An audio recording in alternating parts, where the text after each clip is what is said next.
ओम शांति। ਅੱਜ ਪਿਆਰੇ ਬਾਪ ਦਾਦਾ ਦੇ 15/6/2021 ਦੇ ਮਹਾਵਚਨ। ਪਿਆਰੇ ਬਾਪ ਦਾਦਾ ਨੇ ਆਪਣੇ ਪਿਆਰੇ ਪਿਆਰੇ ਬੱਚਿਆਂ ਨੂੰ ਕਿਹਾ, ਮਿੱਠੇ ਬੱਚੇ, ਅਤੀ ਇੰਦਰੀਏ ਸੁੱਖ ਦਾ ਅਨੁਭਵ ਕਰਨ ਦੇ ਲਈ ਸਦਾ ਇਸ ਸਿਮਰਤੀ ਵਿੱਚ ਰਹੋ ਕਿ ਅਸੀਂ ਕਿਸ ਦੇ ਬੱਚੇ ਹਾਂ। ਅਗਰ ਬਾਪ ਨੂੰ ਭੁੱਲੇ ਤਾਂ ਸੁੱਖ ਗੁੰਮ ਹੋ ਜਾਵੇਗਾ। ਪ੍ਰਸ਼ਨ ਹੈ, ਬਾਪ ਦੇ ਮਿਲਣ ਦੀ ਸਥਾਈ ਖੁਸ਼ੀ ਕਿੰਨਾ ਬੱਚਿਆਂ ਨੂੰ ਰਹਿੰਦੀ ਹੈ?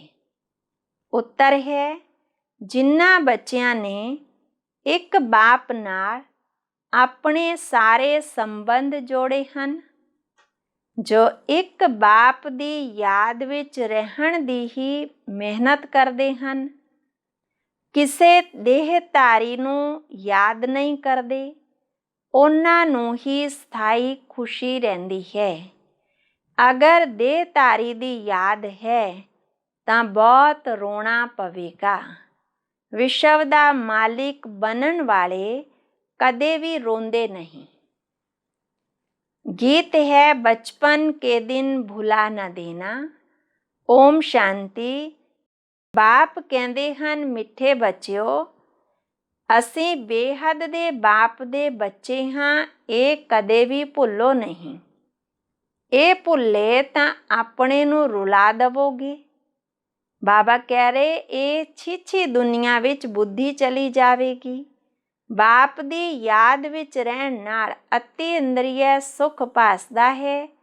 ਉਹ ਸੁੱਖ ਬਾਪ ਨੂੰ ਭੁੱਲ ਜਾਣ ਨਾਲ ਗੁੰਮ ਹੋ ਜਾਵੇਗਾ।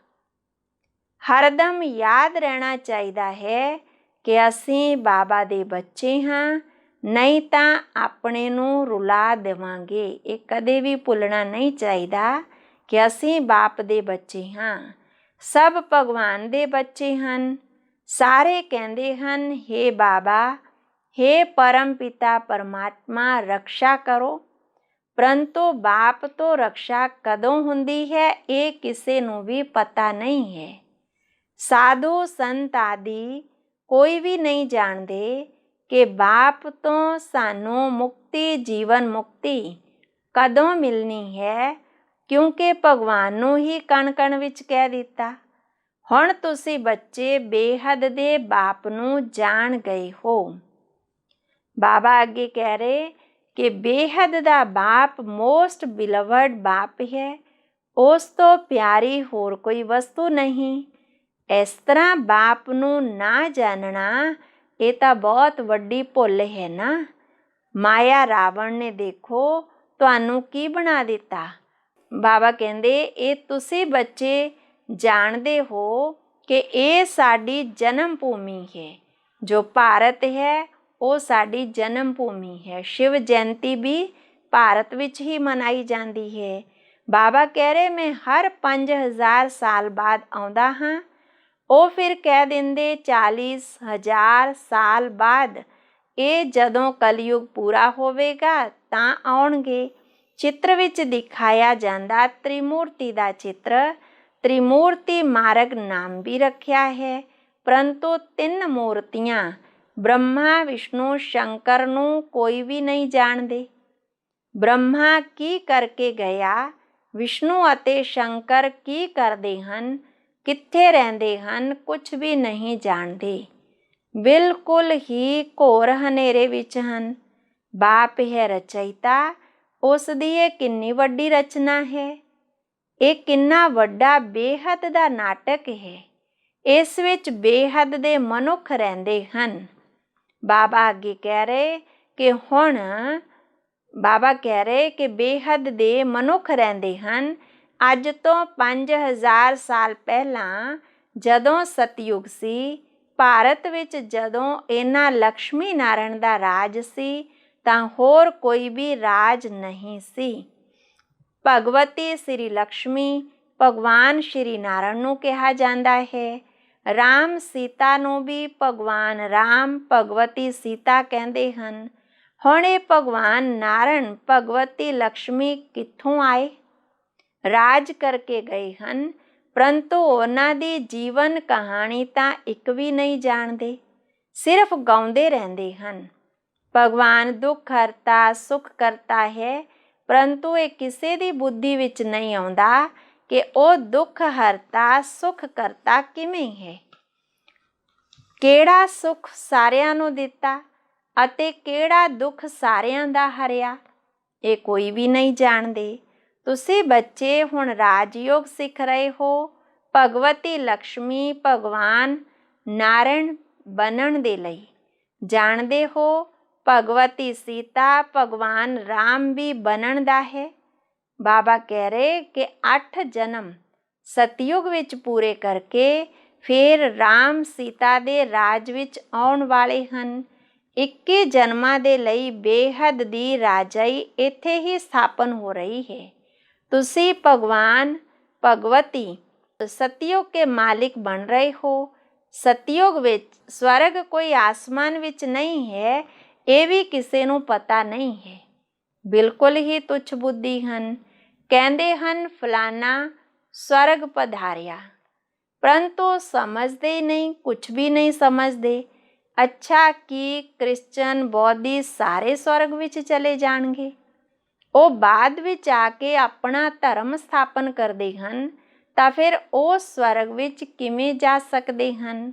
ਸਵਰਗ ਕਿਸ ਨੂੰ ਕਿਹਾ ਜਾਂਦਾ, ਇਹ ਕਿਸੇ ਨੂੰ ਵੀ ਪਤਾ ਨਹੀਂ ਹੈ।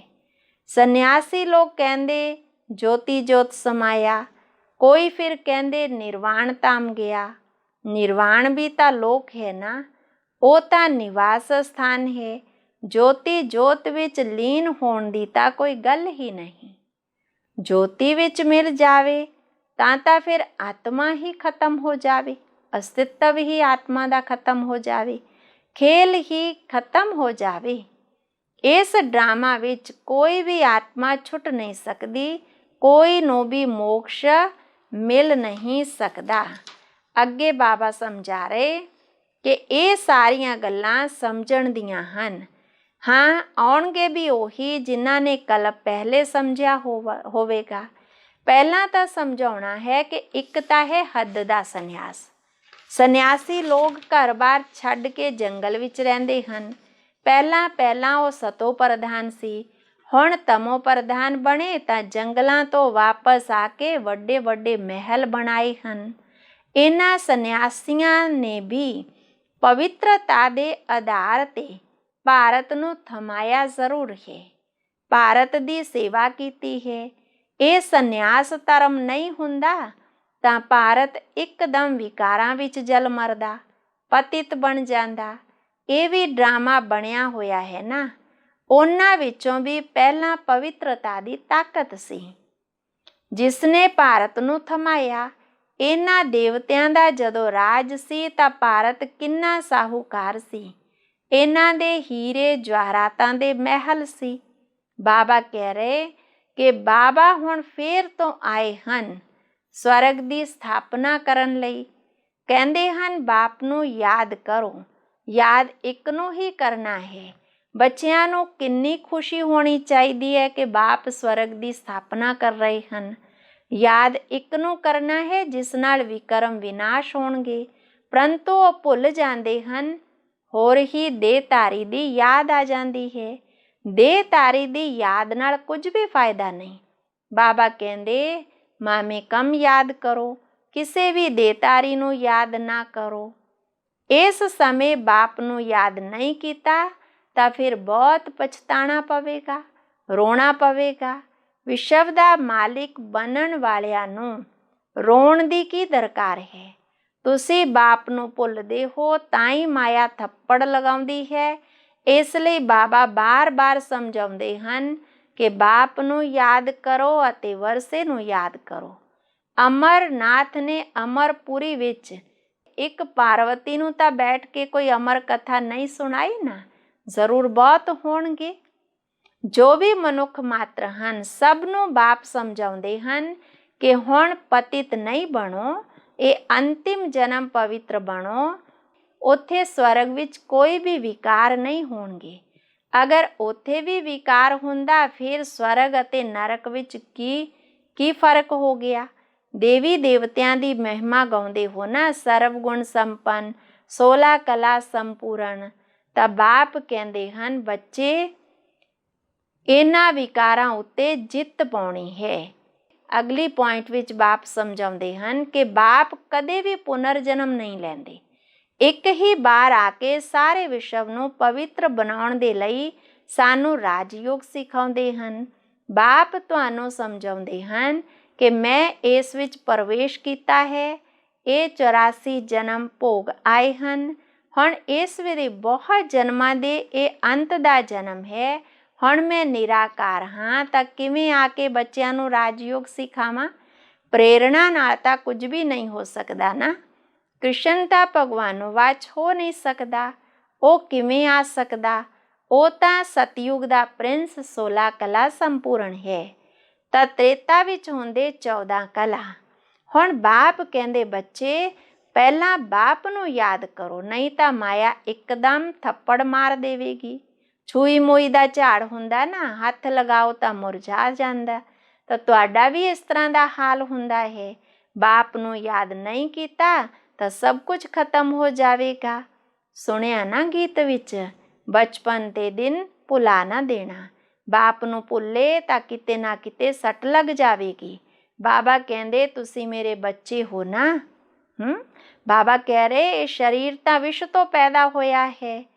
ਹੁਣ ਇਹ ਪਰਲੌਕਿਕ ਬਾਪ ਔਰ ਬ੍ਰਹਮਾ ਬਾਬਾ ਹੈ ਅਲੌਕਿਕ ਬਾਪ, ਇੱਕ ਹੱਦ ਦਾ ਇੱਕ ਬੇਹੱਦ ਦਾ, ਲੌਕਿਕ ਵੀ ਹੈ ਅਲੌਕਿਕ ਵੀ ਹੈ ਪਰਲੌਕਿਕ ਵੀ ਹੈ। ਬਾਕੀ ਸ਼ਿਵ ਬਾਬਾ ਦੇ ਤਾਂ ਸਾਰੇ ਬੱਚੇ ਆਪਸ ਵਿੱਚ ਕੌਣ ਹਨ? ਭਾਈ ਭਾਈ। ਬਾਕੀ ਸ਼ਿਵ ਬਾਬਾ ਦੇ ਤਾਂ ਕੋਈ ਭਾਈ ਭੈਣ ਨਹੀਂ ਹਨ, ਨਾ ਲੌਕਿਕ ਨਾ ਅਲੌਕਿਕ ਨਾ ਪਰਲੌਕਿਕ। ਫਰਕ ਕਿੰਨਾ ਹੈ? ਇੱਕ ਬਾਪ ਦਾ ਬਣਨਾ ਕੋਈ ਮਾਸੀ ਦਾ ਘਰ ਨਹੀਂ। ਇਸ ਤਰ੍ਹਾਂ ਦੇ ਬਾਪ ਨਾਲ ਸੰਬੰਧ ਜੋੜਨਾ ਹੈ। ਸ਼ਿਵ ਬਾਬਾ ਦੀ ਯਾਦ ਵਿੱਚ ਰਹਿਣਾ, ਉਸ ਵਿੱਚ ਬਹੁਤ ਮਿਹਨਤ ਹੈ। ਅੱਛਾ, ਫਿਰ ਯਾਦ ਪਿਆਰ ਦਿੱਤਾ। ਮਿੱਠੇ ਮਿੱਠੇ ਸਿੱਕੇ ਲੱਦੇ ਬੱਚਿਆਂ ਪ੍ਰਤੀ ਮਾਤ ਪਿਤਾ ਬਾਪ ਦਾਦਾ ਦਾ ਯਾਦ ਪਿਆਰ ਅਤੇ ਗੁੱਡ ਮਾਰਨਿੰਗ। ਰੂਹਾਨੀ ਬਾਪ ਦੀ ਰੂਹਾਨੀ ਬੱਚਿਆਂ ਨੂੰ ਨਮਸਤੇ ਜੀ। ਧਾਰਨਾ ਲਈ ਮੁੱਖ ਸਾਰ, ਪਹਿਲਾ ਪੁਆਇੰਟ,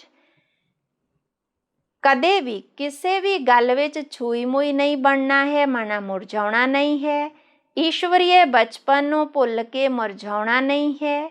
ਇਹਨਾਂ ਅੱਖਾਂ ਨਾਲ ਜੋ ਕੁਝ ਦਿਖਾਈ ਦਿੰਦਾ ਹੈ ਉਸ ਨੂੰ ਦੇਖਦੇ ਵੀ ਨਹੀਂ ਦੇਖਣਾ ਹੈ।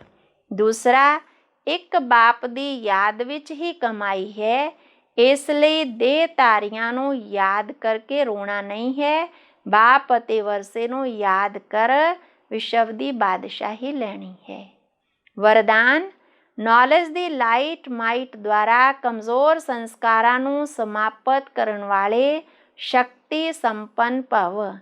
ਨੌਲੇਜ ਨਾਲ ਆਪਣੇ ਕਮਜ਼ੋਰ ਸੰਸਕਾਰਾਂ ਦਾ ਪਤਾ ਤਾਂ ਲੱਗ ਜਾਂਦਾ ਹੈ ਅਤੇ ਜਦੋਂ ਉਸ ਗੱਲ ਦੀ ਸਮਝਾਉਣੀ ਮਿਲਦੀ ਹੈ ਤਾਂ ਉਹ ਸੰਸਕਾਰ ਥੋੜ੍ਹੇ ਸਮੇਂ ਦੇ ਲਈ ਅੰਦਰ ਦਬ ਜਾਂਦੇ ਹਨ, ਪਰੰਤੂ ਕਮਜ਼ੋਰ ਸੰਸਕਾਰਾਂ ਨੂੰ ਸਮਾਪਤ ਕਰਨ ਦੇ ਲਈ ਲਾਈਟ ਅਤੇ ਮਾਈਟ ਦੇ ਐਕਸਟਰਾ ਫੋਰਸ ਦੀ ਜ਼ਰੂਰਤ ਹੈ। ਇਸ ਦੇ ਲਈ ਮਾਸਟਰ ਸਰਵ ਸ਼ਕਤੀਵਾਨ, ਮਾਸਟਰ ਨੌਲੇਜਫੁਲ ਦੇ ਨਾਲ ਨਾਲ ਚੈਕਿੰਗ ਮਾਸਟਰ ਬਣੋ। ਨੌਲੇਜ ਦੁਆਰਾ ਆਪਣੇ ਵਿੱਚ ਸ਼ਕਤੀ ਭਰੋ, ਮਨਨ ਸ਼ਕਤੀ ਨੂੰ ਵਧਾਓ ਤਾਂ ਸ਼ਕਤੀ ਸੰਪੰਨ ਬਣ ਜਾਓਗੇ। ਸਲੋਗਨ ਹੈ, ਜਿੱਥੇ ਸਾਰੀਆਂ ਪ੍ਰਾਪਤੀਆਂ ਹਨ ਉੱਥੇ ਪ੍ਰਸੰਨਤਾ ਹੈ। ਅੱਛਾ, ਓਮ ਸ਼ਾਂਤੀ।